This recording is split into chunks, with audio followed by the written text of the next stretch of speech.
സുഹൃത്തുക്കളെ, അടുത്തൊരു ബെല്ലോടുകൂടി നാടകം ആരംഭിക്കുകയായി. ബി.ജെ.പിയുടെ നേതാവ് ഗോപാലകൃഷ്ണൻ പറഞ്ഞ ചില കാര്യങ്ങൾക്ക് മറുപടി പറഞ്ഞിട്ട് ഞാനങ്ങ് പൊയ്ക്കോളാം. ആ പിച്ചക്കാരന് വല്ലതും കൊടുത്തുവിട്ടേക്കെ. ബാക്കി റിജില് ഏറ്റോളും, ഇതിൽ ചെയ്തോളും. ഇവിടെ കുറിച്ച് അദ്ദേഹം പറഞ്ഞല്ലോ, കേട്ടല്ലോ അദ്ദേഹത്തിന്റെ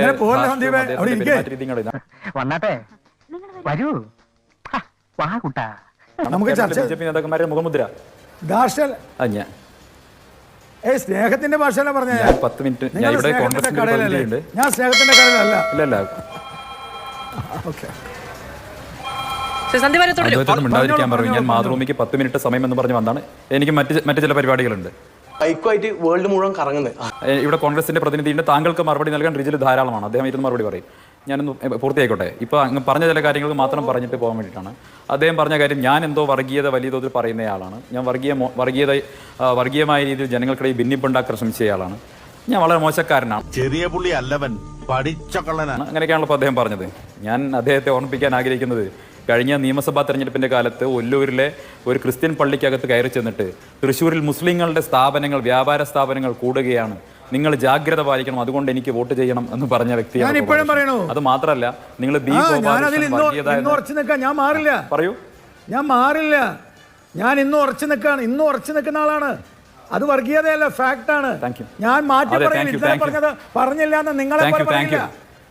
ഞാൻ ഉറച്ചു നിൽക്കുന്ന ആളാണ്. ഉറച്ചു നിൽക്കുന്ന ആളാണ്. കാര്യം ഞാൻ പറഞ്ഞില്ല എന്ന് പറയില്ല. അത് നിങ്ങളുടെ എന്റെ സ്വഭാവമല്ല. മനസ്സിലായി. ടെൻഷൻ ആവണ്ട. ബി പി കൂട്ടണ്ട. അങ്ങ് ബി പി കൂട്ടണ്ട. ഞാൻ പറഞ്ഞോട്ടെ. ഇപ്പൊ പ്രേക്ഷകർക്ക് മനസ്സിലായല്ലോ. ഞാൻ നേരത്തെ പരമത വിദ്വേഷം വെച്ചു പുലർത്തുന്ന ഒരു ഫാക്ടറിയിലായിരുന്നു. ഇപ്പൊ പ്രേക്ഷകർക്ക് മനസ്സിലായല്ലോ, പരമത വിദ്വേഷം വെച്ചു പുലർത്തുന്ന ഒരു ഫാക്ടറിയിലാണ് ഞാൻ ഉണ്ടായിരുന്നത്. അവിടുന്ന് ഞാൻ ഇറങ്ങാൻ തീരുമാനിച്ചു. അതുകൊണ്ട് തന്നെ ഞാൻ അവിടുന്ന് 4 പൊറോട്ടയും ബീഫ് തീർന്നുകൊണ്ട് താറാവ് റോസ്റ്റും കഴിച്ചിട്ട് മുന്തിരി ജ്യൂസിന് പൈസ ഇല്ലാത്തതുകൊണ്ട് കട്ടൻ ചായയും കുടിച്ച് കടവും പറഞ്ഞിട്ട് അവർ വെയിറ്റ് ചെയ്ത് നിൽക്കുന്നുണ്ടേ. എന്റെ ഭൂതകാലത്ത് പ്രേക്ഷകർക്ക് മനസ്സിലായിട്ടുണ്ടല്ലോ. അല്ല, ഒരു മിനിറ്റ്, ഒരു കാര്യം ചോദിക്കട്ടെ. ഞാൻ പറഞ്ഞോട്ടെ. ഞാൻ പൂർത്തിയാക്കട്ടെ.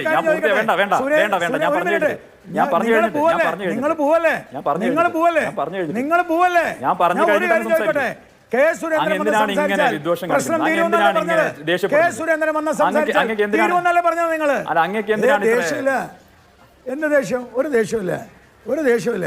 അങ്ങനെ സ്വഭാവം പ്രേക്ഷകർക്ക് മനസ്സിലാവുന്നുണ്ടല്ലോ. സംസാരിക്കാണോ ഇരിക്കടോ അവിടെ പറയുമ്പോ പറയുന്ന രീതി കാണുമ്പോൾ ജനങ്ങൾക്ക് മനസ്സിലാവുമല്ലോ. അങ്ങനെ ധാർഷ്ട്യം, അങ്ങനെ ധിക്കാരം, അങ്ങനെ മുഖഭാവം, അങ്ങനെ പുച്ഛം, മറ്റുള്ളവരോടുള്ള പുച്ഛം, ഇതൊക്കെ മുഖത്ത് കാണുന്നുണ്ട്. അങ്ങനെ മുഖത്ത് കാണുന്നുണ്ട്. അങ്ങക്ക് എല്ലാവരോടും പുച്ഛമുണ്ടല്ലോ. സർവജ്ഞപീഠം കയറിയ അഹങ്കാരമുണ്ടല്ലോ. അങ്ങനെ മുഖത്ത് കാണുന്നുണ്ട്.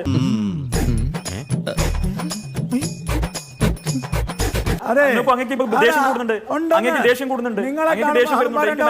നിങ്ങളെ കാണുമ്പോൾ ബി പി വരുന്നുണ്ട്. ദേഷ്യം വരുന്നുണ്ട്. ഇതാണ് നിങ്ങളെ പ്രശ്നം. ഉത്തരം പറയുന്നത് ആളെ കണ്ടിട്ട് അയാൾക്ക് വട്ടാണെന്നെങ്കിലും മനസ്സിലാക്കാൻ ഡോക്ടർക്ക് പറ്റിയില്ല. ഇതാണ് വിദ്വേഷം അമിപ്പിക്കുന്ന പ്രേക്ഷകരെ, ഇതാണ് വിദ്വേഷം അമിപ്പിക്കുന്ന വർഗീയതയുടെ ഫാക്ടറി. ആ ഫാക്ടറിയാണ് ഞാൻ ഇറങ്ങി പോന്നിട്ടുള്ളത്. തൃശ്ശൂർ ടൗണിൽ മുസ്ലിങ്ങളുടെ കട കൂടുന്നത് കൊണ്ട് എനിക്ക് വോട്ട് ചെയ്യണമെന്ന് പറയുന്ന പരമത വിദ്വേഷത്തിന്റെ ഫാക്ടറി ഞാൻ അഭിമാനമേ ഉള്ളൂ. എനിക്ക് അഭിമാനമേ ഉള്ളൂ ഇറങ്ങി പോകുന്നത്. ഒന്ന് ഞാൻ പറഞ്ഞോട്ടെ ഗോപാലകൃഷ്ണ.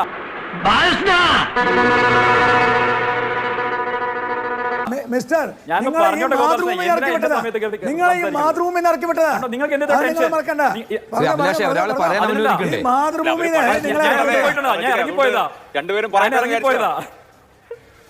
നിങ്ങൾ പോവല്ലേ? മാതൃഭൂമിയിൽ നിങ്ങളെ ഇറക്കി വിട്ടല്ലേ? നിങ്ങളെ ഗോപാലകൃഷ്ണൻ വെള്ളം കൊടുക്കണം. ആൾക്ക് ഹാർട്ട് അറ്റാക്ക് പോലും വരും. പേടിക്കും.